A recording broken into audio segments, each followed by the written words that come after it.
জাতীয় ভোট দেবেন না, দেবেন না, দেবেন না। ভারতবর্ষের সার্বভৌমত্বকে নষ্টকারী বিজেপিকে জাতীয় ভোট দেবেন না, দেবেন না।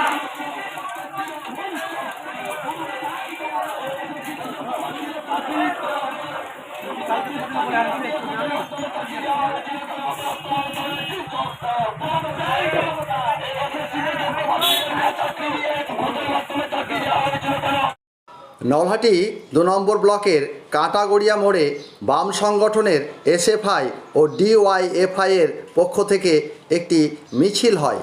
মিছিলের মূল দাবি ছিল হাইকোর্টের নির্দেশে প্রায় ২৬,০০০ শিক্ষক শিক্ষিকার যে চাকরি বাতিল হয়েছে তাদের মধ্যে যোগ্য প্রার্থীদের চাকরি ফেরানো এবং দুর্নীতির সাথে যুক্ত ও যারা চাকরি কিনেছিল তাদের শাস্তি ও অন্যান্য দাবি নিয়ে এই মিছিল সংগঠিত হয়।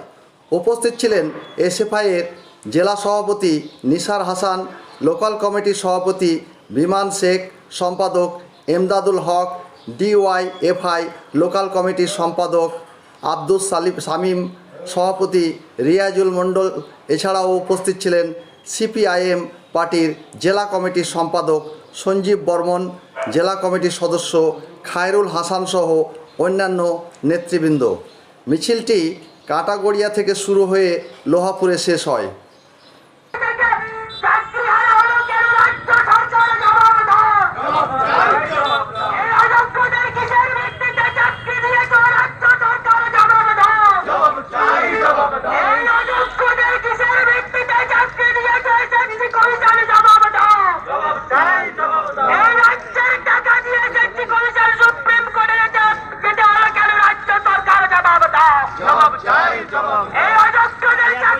আপনাদের এই যে সভাটা কি নিয়ে?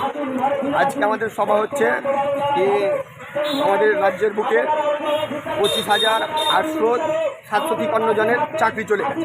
যারা যোগ্য প্রার্থী, আমরা দেখলাম 2016 সালে একটা নিয়োগ হয়েছিল, সেই নিয়োগের মাধ্যমে যারা যোগ্য প্রার্থী তাদেরকে চাকরি দেওয়া হয়নি, তারা দিনের পর দিন ধর্ণা করছিল এবং ধর্ণা করার ফলে অযোগ্য প্রার্থীরা চাকরি পেয়েছিল।